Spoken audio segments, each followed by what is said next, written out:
Today, the beverage aisle looks a lot different than it used to. America's beverage companies are working together. We're delivering the options everyone wants. In fact, nearly 60% of beverages Americans buy have zero sugar.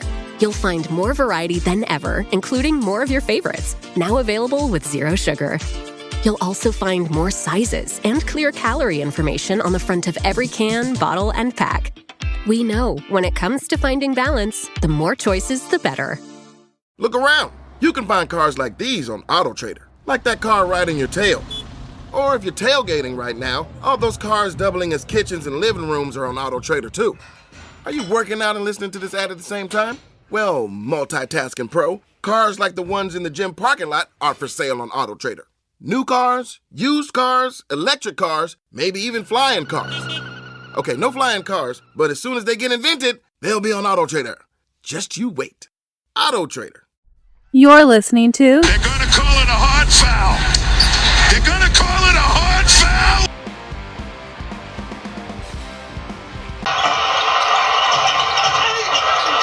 A foul. Pritchard with a rebound, and this is fitting. Peyton Pritchard will dribble it out. Another masterpiece from him in the regular season finale. And the Boston Celtics finished the year 61-21. The season is finally behind us. Yesterday was actually the first game I've missed all season. I still have not watched it because I had a prior commitment, a personal commitment. But they're going to call it a hard foul and brought to you by the what, Mike? Fans First Sports Network, bitch. That's right. Fans First Sports Network. Thank you for having us, and always happy to be part of that family. Mike, the season's over. We discussed before the pod how we want to do this today. I think for the listeners, we're going to talk a little bit of a season preview, but since we're doing that all year, we don't have to dig in too much. Maybe grade out what the Celtics have done and look ahead on their opportunity to repeat and maybe obstacles that are in their way. And then go around and preview, Mike, the first round matchups that we know of. Obviously, with the playing games, there's still a few matchups to be determined, but there's some pretty good ones that we can talk about. How does that sound to you? Can't wait. Can't wait. All right. Let's talk about these Celtics. Let's do it. Another 60-win season, a 61-win season. Yeah. They had the fourth best offense in the NBA going into yesterday's game in the history of the NBA. They were a team that at times looked extraordinarily dominant, and then they had a 2-month stretch where they were pretty average. When healthy, this team looks like it could still be a juggernaut. Their point differential was a +9, which really bodes well for if you're looking at historical numbers for championship teams. But still, that was only third best because you had two other really dominant teams in the league this year with the Oklahoma City Thunder and the Cleveland Cavaliers. So where we sit right now, Mike, how do you feel about this team going into the playoffs? Championship or bust, man. Okay. Well, I'll tell you this, though. The one concern I have is I saw something on X where it was saying Jaylen Brown got, some treatment on his knee, and it looks like they filled him up with something there, shot him up. I see stuff like that. I get a little nervous about not just this season, but moving forward. So we'll see what we get from Jaylen Brown. I certainly think they need him to be Jaylen Brown, but they might have to figure this out without him. And I think they're the favorites, but it's definitely going to make it tougher without a fully healthy Jaylen Brown. Yeah, Ramona Shelburne, and people can go look up the report that Brown received injections in his knee to manage pain. There's some reports out there that it's to enhance recovery, and there's some, contrarian reports to that. I guess I hope it's steroids. Yeah, well, I guess I just don't know, and I guess none of us know what it's going to look like. It certainly will be a problem against certain teams. You look back at what he was able to do to Luka in the finals last year, And Exactly. it's his strength as much as anything on the defensive side that you really, really need. He's just a big, strong guy. And if you don't have that base in your lower body, that's going to really hinder his ability to be that point of attack defender that he's kind of prided himself on. And I think that as much of his offense is important, I think that is such a critical piece for the playoffs that it bears watching. And I got to tell you, Mike, if it's a Magic, I think we'll have an opportunity to see pretty early on how his knee is holding up because Magic are a physical team. They present some opportunities with guys you have to cover that are kind of big and strong and difficult to keep in front of you with Banchero and Wagner. So, you know, yeah, absolutely. He's a concern. Yeah, it's a big concern too. As you bring up some of these matchups where, especially in the NBA Finals, I think is where he would be missed the most. Whether he's covering a Jalen Williams or if the Lakers make it, he's covering a Luka, or the Clippers get there and it's Kawhi Leonard, or James Harden, where he's been a real James Harden guy in the past. There's so many matchups where he would be needed in that finals where I feel like the East, you might be able to get away with it, even against Cleveland, if you have a healthy KP. But to get over the top, defensively, he makes a big difference. I think about Luka and what he's able to do if Brown's not healthy. That would become a problem for the Celtics. A matchup that they've really dominated because of Jaylen Brown suddenly isn't there anymore. That would be a problem. Yeah, and I think even more would be magnified against the Thunder because of all the different guys they can attack you with and their size Yeah. and strength, and he struggles against them already. So it would magnify that even more for the Celtics. But it's a long way to go. You got to get there. To me, you brought up, championship or bust. I'm almost there with you. I think it's more finals or bust for me. I think, if you get into a matchup against the Thunder, I think the Celtics are a slight favorite, but by no means, to me, would they be overwhelming favorites in that matchup. In fact, the Vegas odds actually will tell you differently right now that the Thunder are the favorites to win this thing. And the Celtics would be a slight dog in that series. Yeah, so I think if they went to the finals and they had a drop down, drag it out series that went 6 or 7 all close games, I think I would. I don't think I could come on the pod and say they underachieved or anything. I'd be disappointed that they didn't win, but the Thunder are certainly worthy enough opponents where if they won, I don't think it would be a shocker by any sense. And I think one concern for the Thunder and the Celtics going into this is, can Chet Holmgren and Kristaps Porzingis make it through this playoff run? And I think that's a big question for both of these teams.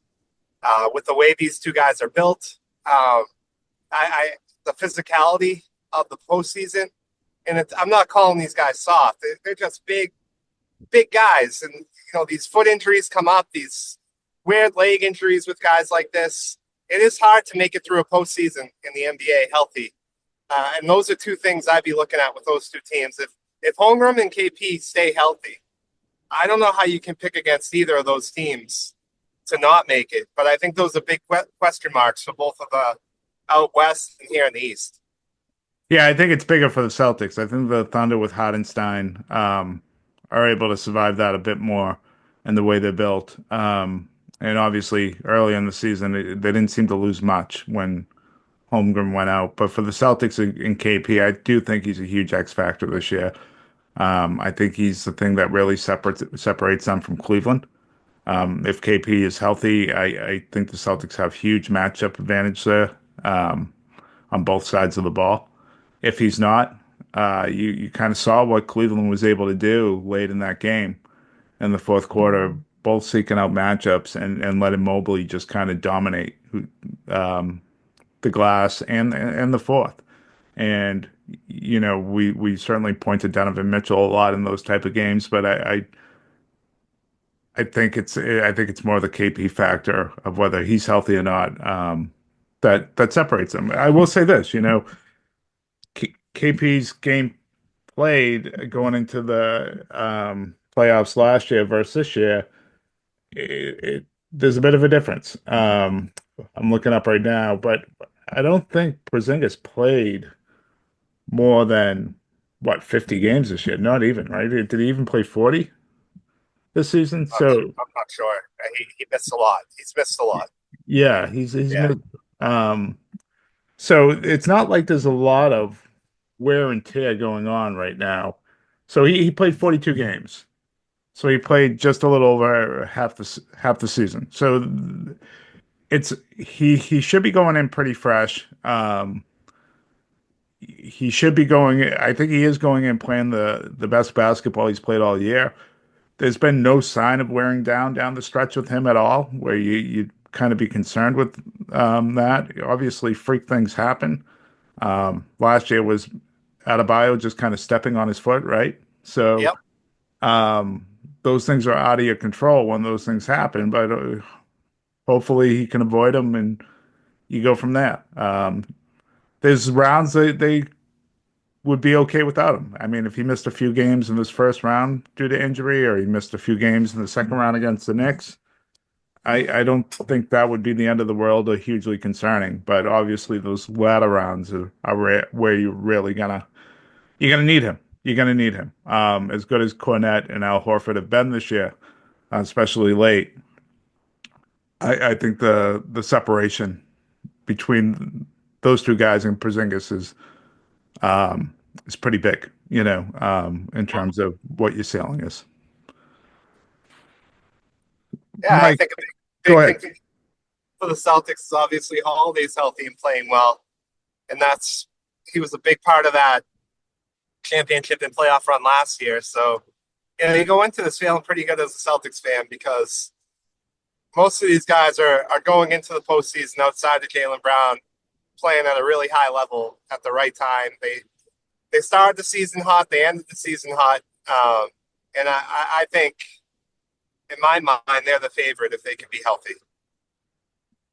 Who on the Celtics would you say surprise isn't the right word, but outplayed expectations in your mind maybe more than you expected going into the season, or at least met them at the highest level? I would have to say probably Peyton Pritchard and Luke Cornett. In my mind, both of them had really good seasons this year. Jason Tatum, I mean, had an incredible year. But yeah, those two definitely come to mind. Yeah, I think Cornette and Pritchard were probably the top two to go to. I mean, what the way Cornette's been, especially filling in earlier in the season for KP as a starter, and continuing to be a rotational player. I actually wonder how the Celtics are going to use him, especially in these earlier rounds. I do think they'll find minutes for him in these earlier rounds in the playoffs, whether it's even if it's like 8 to 10 minutes a game, because he's a useful player and he can relieve the stress on Horford and Porzingis. But to me, it's the guy, and it's tough to say this because he's been so great throughout his career, but it was Tatum for me. I just felt like his game, he, when this team went into its malaise in like January, February, it was his play that started getting them out of it. Once he became a dominant player at the end of February through the end of the season, I felt like everyone else's play kind of rallied around him. He became just a great distributor. I mean, how many net triple doubles did he have that were like 35, 9, and 9? Um, he just seemed to have done everything the game needed for this team. And a lot of times with a lot of guys out, whether it was Brown or Brown not playing at 100%, or Porzingis out, or Al out, or Holiday out, or whomever it was, he was the constant. And I wonder. We talk about Brown's injury. We talk about the question marks of Porzingis playing and how, what he means to this team and can he get through a whole postseason? I do wonder, like, how much Tatum could take on and still elevate this team to get to where they need to go. If guys fall off, like I don't want to see it happen, but how much can he handle the load if some sort of deterioration happens on this roster in the postseason? Because he's been that good, and there doesn't seem to be much defenses can do to slow him down or take him off what he wants to do.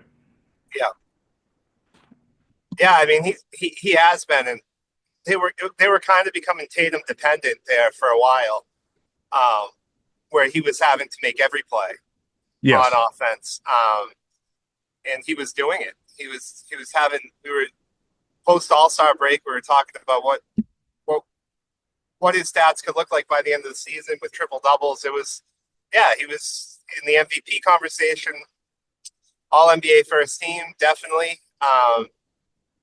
Best players in the league, in my opinion, probably the most complete player in the NBA, and that'll be on display this postseason. It'll probably have to be because Brown's not 100%, and you know that KP's gonna get roughed up a little bit around at some point here. So, hopefully that will continue here into the postseason. Yeah, and just to the point of him like elevating players, the Thunder pretty much dominate the best two-man rating. It's just basically SGA and anyone else in the top 10. But the Celtics got in there, and when they do, it's like Tatum and Cornette, which is like fourth in the league. It's not Tatum and Brown or Tatum and White. So it just shows his ability to like rise up, his teammates. Yeah, What's been most disappointing about this team or concerns you have outside of injuries going into the postseason? I would say not that they're 3-point dependent, but the 3-point percentage at times this year wasn't great, where they just weren't efficient on offense. So that's something to keep an eye on in the playoffs because traditionally all the time 3-point percentage goes down, the game slows down, 3-point attempts go down just because of how it's played. So I think that the Celtics at times are going to have to lean heavy on Tatum and his post-up game and his mid-range game, and the same with KP. And really, I'm hoping to see what Jaylen Brown can bring because his ability to create on his own last year in the postseason was really big when the Celtics were struggling from three. It would become an opportunity for Jaylen Brown to win his matchup against a weaker defender, who wasn't, the top defender would be covering Jason Tatum and taking him away. And it gave a lot of opportunity for Brown to take over games. And so that's certainly a factor that I have is Brown's ability to win one-on-one matchups and how effective Joe Mazzulla is to adjusting when the 3-point shot's taken away to using KP and Jason Tatum in that mid-range game when the game slows down, especially in the fourth quarter. Yeah, so it's interesting. They were a 38% three-point shooting team last year, and I got to imagine that was one or two. They're 36.8, which is tied for ninth, so still really good. But they shoot so many that it makes up for the point, I think the percentage point differential. I mean, they're still a really good three-point shooting team percentage-wise. The top 10 in the league. Milwaukee and Cleveland are 1 and 2, but they don't shoot nearly as many threes as the Celtics, and they don't defend the three as well as the Celtics either. I think if I'm looking at something that's concerning about their play, and it really it is nitpicking, but I think at times they give up too many. They'll give up too many second point chance opportunities to teams, especially teams that play fast, Yeah, and they'll just be out of position and not set, and it can cause, in the postseason when you're talking about margins and you're talking about, games decided by 1 or 2 possessions, that could be the difference. And so to me, I really want to see that cleaned up. There's just was too many instances I thought this year where they would let their guard down, especially when you look at stats wise, they're a really good defensive rebounding team, so that shouldn't be the case. And then also, talking about different ways to score. I thought the Celtics, to your point, last year would emphasize when the three's not going to find different ways. I don't know if they did that as much this year. I still think they're very much capable when the playoffs come. So hopefully muscle memory just kicks into that.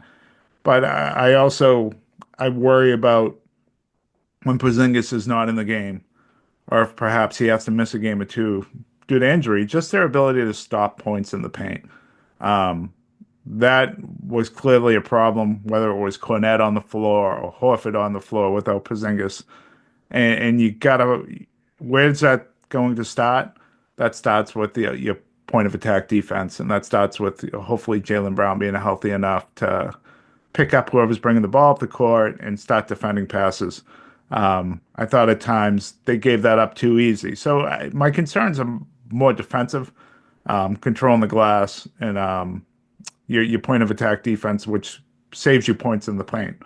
There's things that are out of your control. Like you mentioned the 3-point shooting.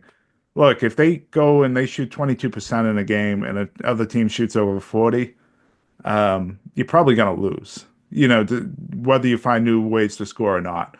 And that's the risk of with how the Celtics play. And you hope that doesn't happen for a whole series. You hope that you don't play a team that doesn't usually shoot the three that well. Like Orlando's a great example. I don't think they have a guy on the team that shoots over 35%, which is remarkable in 2025. But you over a 7-game series, even a team like Orlando can get really hot.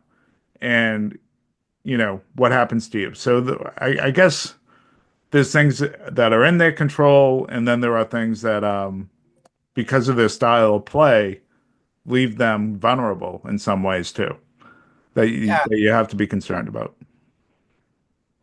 And this is an opportunity for Missoula to figure out different ways to use Holiday on the defensive end. When you talk about that point of attack, if Jaylen Brown's not at full strength, and Holiday's gotten a lot of rest this year to kind of build up to this moment, and obviously he was one of the maybe probably the third best player on that finals run last year in the postseason, because he did so much on the offensive end too, and he's a clutch guy. That's a big factor going into this postseason. If Holiday's right, that's just another guy that can really disrupt the game and give a huge advantage to the Celtics. And I think there may be some opportunity for Missoula here to really look at his defensive game plan, especially early on in the playoffs, to kind of take the pressure off Jaylen Brown. And maybe you're using Holiday more with covering, the best guys here. I mean, Holiday's even covered Pablo in the past and had some success. So yeah, he has. He's big and strong. And I tell you, Mike, I went back and rewatched that Knicks game. He was awesome on defense. He was like a menace all over the place. He was deflecting passes off the dribble. I mean, they weren't ending. I don't think many of them ended up in steals. I think a lot went out of bounds. But he was just physical and up in guys' space. He really made things difficult on Brunson, I thought. I mean, Brunson made a few difficult shots, but he just caused havoc everywhere. He's just so friggin' strong, and his feet are awesome. This is his time of year. I know we had some concerns about him earlier in the year with his shooting and whatnot. Same ways we had concerns with Al Horford, but I fully expect those two guys in particular, to be ready to go and step up in the biggest moments here as we get to the postseasons. I have no concern, and it doesn't sound like you do either, with Drew Holiday going into this thing. I think he's going to be primed and ready to really have some big moments here. And I think the other thing too is the Celtics to take advantage of what their strengths, and I think in some of these series, it's not going to hurt you to go double big based off the matchup. I think they've been better double big this year. Yeah. Yeah, and even if that's like KP sitting down and you have Cornette and Al out there together, like you can do that. You can play around here, especially early on, to see how things look here in the postseason. Because I do think there's value to Cornette with his ability to keep possessions alive in the postseason. That's huge. That can be demoralizing for the opponent. Cornette's got to be one of the best offensive rebounders coming off the bench in the NBA. And he's Uh, exceptional on the lob. yeah, so Yeah. you know, where Al stretches the floor and you have him out there, if Brown's not right, that's something I'd be looking at. But You know, go they've even gone double bigs, Mike, with KP and Cornette out there together, which is, not something at the beginning of the season you think they would ever do, and it's been quite effective. And you would imagine if it's the Magic in the first round, that's something they could go to. I don't know if you it could do is. that against the Hawks with Trae Young. I think that's a recipe to get destroyed by that guy. But I do think against the Magic, that's something you could see. Against the Knicks as well. Yeah. Yeah, against the Knicks as well, unless those wings are hitting their shots. Absolutely. Um, yeah, I mean, there's a lot of different things they can do here. That's why I give them a big advantage, and we'll just keep an eye on Jalen Brown. And Jim, did you want to talk about any of these playoff matchups that have been set here out in the West and the East in the first round? I certainly think the Western Conference got some really good ones. Yeah, no, Um, I do. And I guess the last thing I just wanted to say about the Celtics team, one of the other things and this is really getting nerdy, but the way the Celtics have been able to defend the drop late in the season. And I think it's gotten to why they've been able to go to these double bigs. The bigs have just done a really good job of understanding their positioning against these guards and knowing that their contest can be a little bit late because of their size. I think in the past, the Celtics have really struggled in previous seasons where the bigs have been dropping too far back, or they're out of, they come too high, and guards are drawing fouls off them and really taking advantage.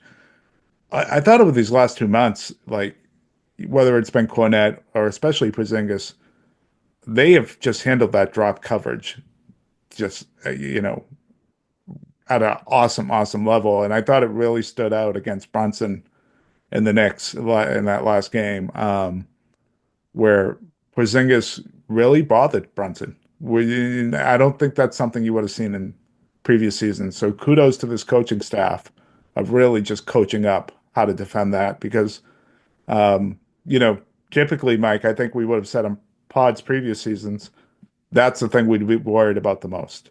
The yeah, Celtics in drop coverage against these smaller guards, and they've just done a much, much better job over these last couple of months. yeah, I Um, agree. and you pick the matchup, Mike. There's some really good ones, which, you have the Bucks, Pacers, Knicks, Pistons. These are the matchups that we know about, the Nuggets and Clippers and the Timberwolves, Lakers. Obviously, we're waiting on who the Thunder and Rockets are going to play and who the Celtics and Cavs are going to play, even though we have a decent idea. So let's talk about this first round and preview and make some predictions. Yeah, I really think that Clippers Denver series is going to be awesome. If Kawhi's healthy and he looks it, I mean, what a game by him and James Harden yesterday. Oh, big time. Yeah. And obviously Zubac, and then they have Powell. The Clippers are kind of built for the way the postseason's played. Um, with the way they defend, the way they execute in the half court on offense, they play really, really slow. They're probably the slowest team as far as how they play offensively going into this postseason. But they're efficient. And so I just think that Denver Clippers series is going to be really intriguing. You know, Denver obviously fired their coach. What's that going to look like? But I do think that could be a 7 game series with a lot of close games. So I'm really looking forward to that one. Yeah, no, and you're right. They have a lot of just great size at every position. They defend pretty well. I actually think they're probably a little bit worse defensively with Kawhi in there than they were before. I don't know if he's quite the same defender as he used to be, but he's certainly every bit of the offensive player that he used to be. And that was on display yesterday. Just be able to find space and get whatever he wants. I thought there was a couple of times he just made Draymond Green look stupid. Um, so Yeah. yeah, I look at this, and this is the most intriguing series to me because on the whole, like Jokic has been pretty dominant against these Clippers, with maybe the exception of his last game in December against these guys. But on the whole, he's averaging almost 30 games and 30 points and 13 rebounds and 7.5 assists against these guys. But you wonder about Murray's injury, and you just worry about a team that fired their coach 4 games out. Like, how are they going to look? How are they going to respond? I really think I would have picked Denver in this series 2 weeks ago. Now I'm not so sure. Um, it feels like a team that is a bit of turmoil, and I think you get like a bump from a new coach, but how long does that last? And does it Yeah. really last in the playoffs? Usually those things kind of, they're like putting a fresh coat of paint over a hole in a wall in your home. Maybe it'll last a day or two, but it's not going to work out in the long run. Um, I I think, Mike, I'm going to pick the Clippers in this series, and just with the concerns about the injuries on the Denver side and what's going on in that locker room, there's some real questions. Now, if Denver gets through this series, my outlook on them is going to change for the rest of the playoffs. Yeah, same. It flips, but I don't think they're going to get through it. I really don't. Yeah, I feel like the Clippers could be the surprise team of the playoffs this year, similar to the Pacers last year. I'm pretty high on them. I was really impressed with that win yesterday.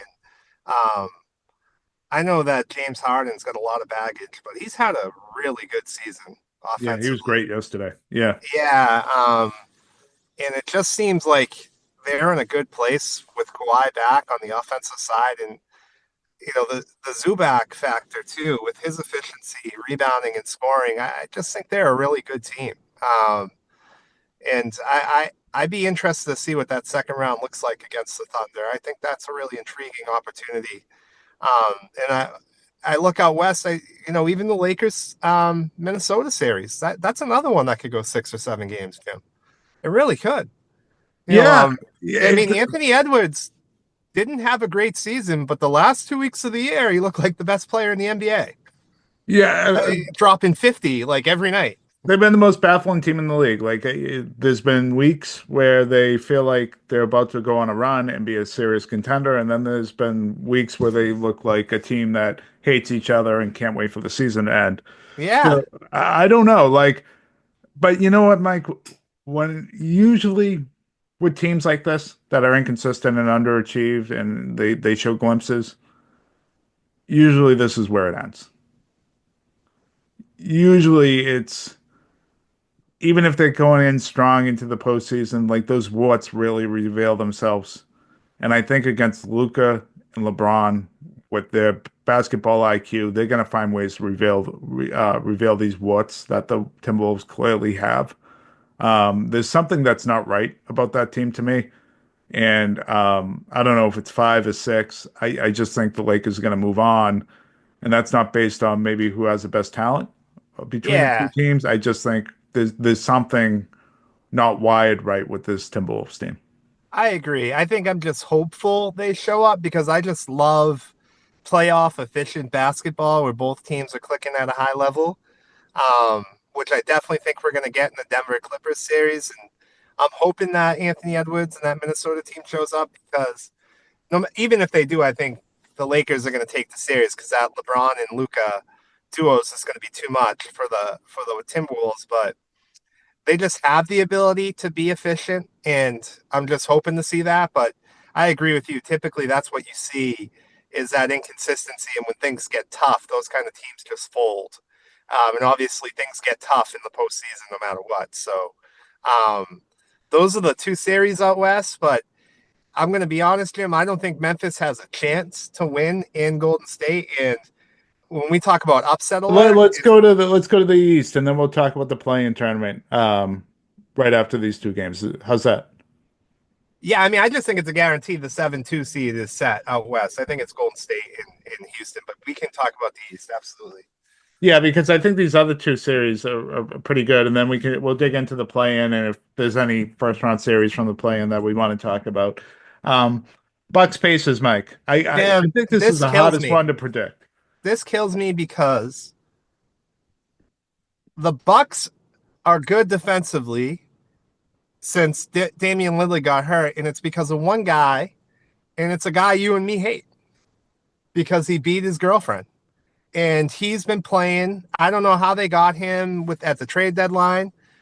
from the Clippers, but he's been playing at a really high level, especially on the defensive end. Like steals per game or above, like 3.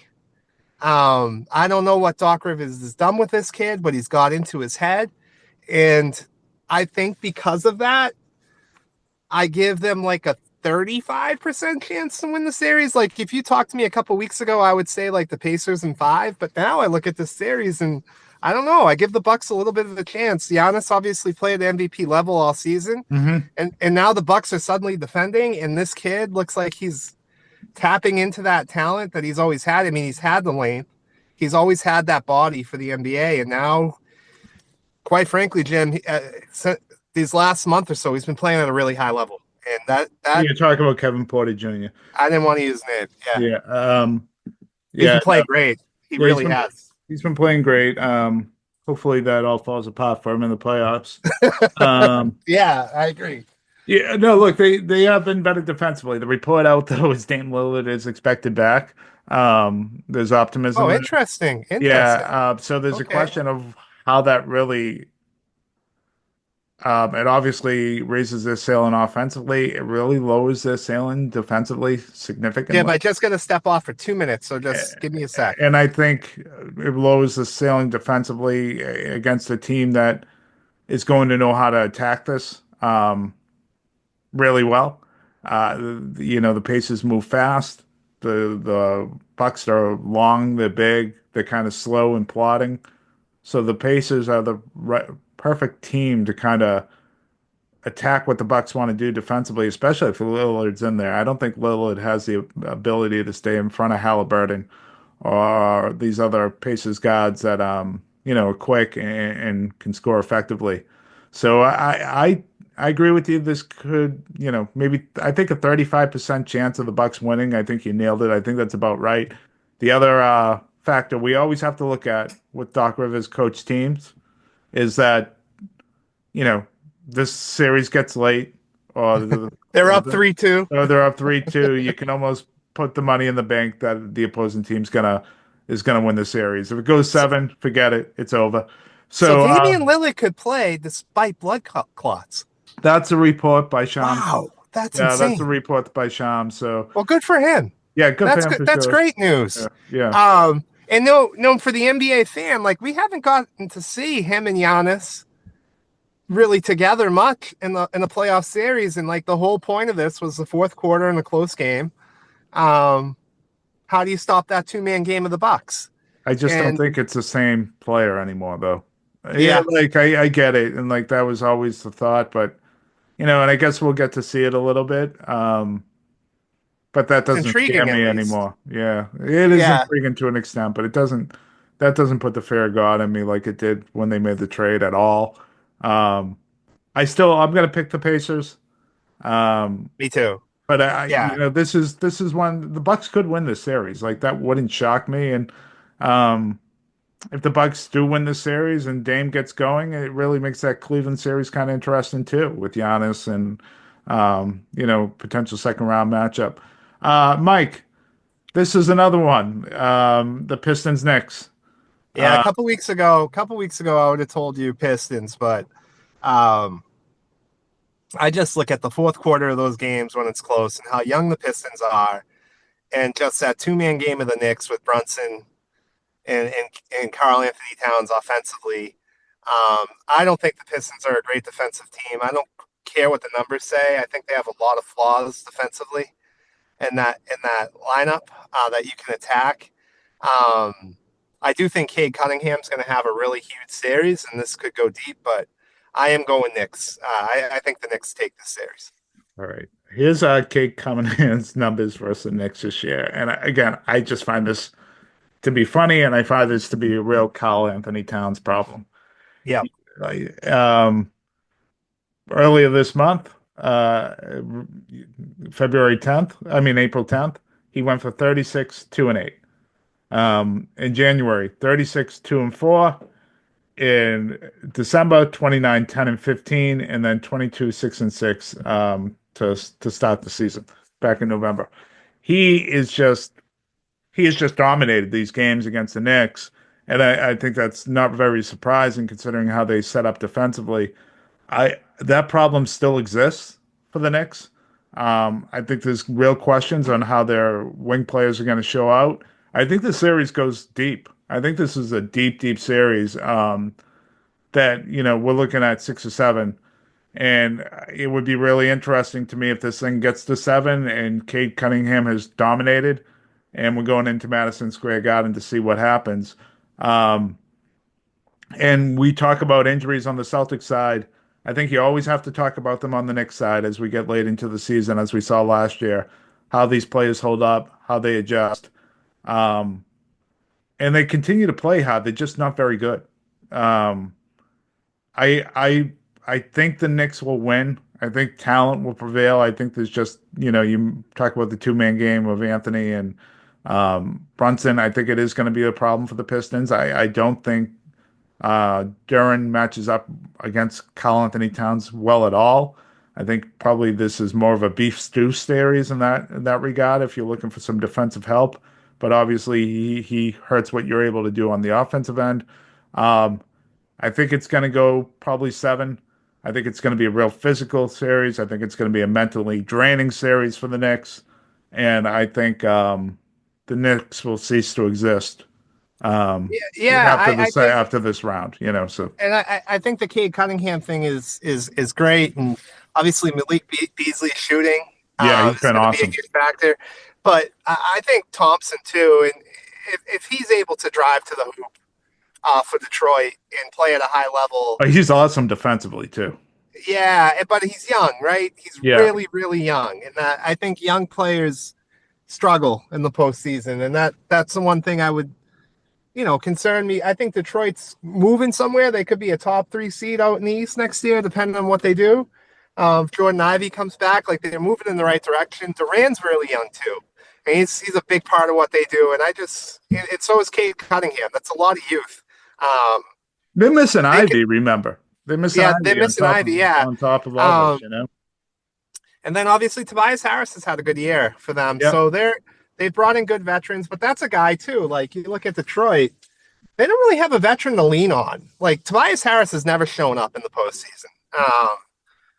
Like he's never shows up, especially in the fourth quarter. So that's why I have my concerns, and I don't love the coach in Detroit either. But yeah, I certainly think it could go deep, but I just think the Knicks are better right now. Yeah. Yeah, I think they are. I think they'll probably win the series. I think it's going to be a deep series, and I think it's going to be a great showcase for Cade Cunningham. And I think he's going to be really good. I mean, if he isn't, it's going to be a lot of his own accord because he's going to get a lot of open looks against this Knicks team. A lot of open looks. Mike, the playing game. Let's just do quick predictions, and then if there's any, there'll probably only be one series worth talking about out of this play-in for the first round. Hawks Magic. Who do you got? Quick. Magic. Yeah, I got Magic too. All right, Heat Bulls. Heat. Yeah, I guess. All right, Heat Hawks. This is like, who wants to watch a fucking Heat and Bulls? Like, who actually wants to watch that game? Are you gonna watch it? I'm not gonna watch that game. The Miami Heat are like a scar you can never get rid of. They're gonna be the 8th seed. This is like the annual playing game. Have these guys played every year since the playing? I think they have. Like, if you're a Bulls fan, this just has to be so depressing. Like, why are you in this playing? Why didn't you just trade off everything and tank this year in an awesome draft? Instead, you're stuck in this muddled middle. All right, whatever. All right, Heat, Hawks. Who do you have getting out? I got like a sky you can never get rid of. Yeah, I get Trae Young. I get Trae Young coming out of this.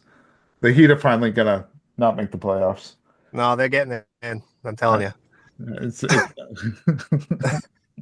a virus. All right, so we both have the Warriors. Not much. And then they'll win a game against the Cavs, like on the road, and everybody will talk about Heat culture. Yeah, they'll shoot like 67% for 3 or something. Yeah. All right, Mavericks, Kings, another game. Like, who's going to watch it? Definitely Anthony Davis. I'm going with the Mavs. All right, Mavs and Grizzlies. Grizzlies. Yeah, see, I think that I agree. And I think it's going to be a real painful loss for the Mavericks fans because I just think it's the way it's going to go. It's going to be like Anthony Davis missing a free throw to tie the game late in the fourth or something like that.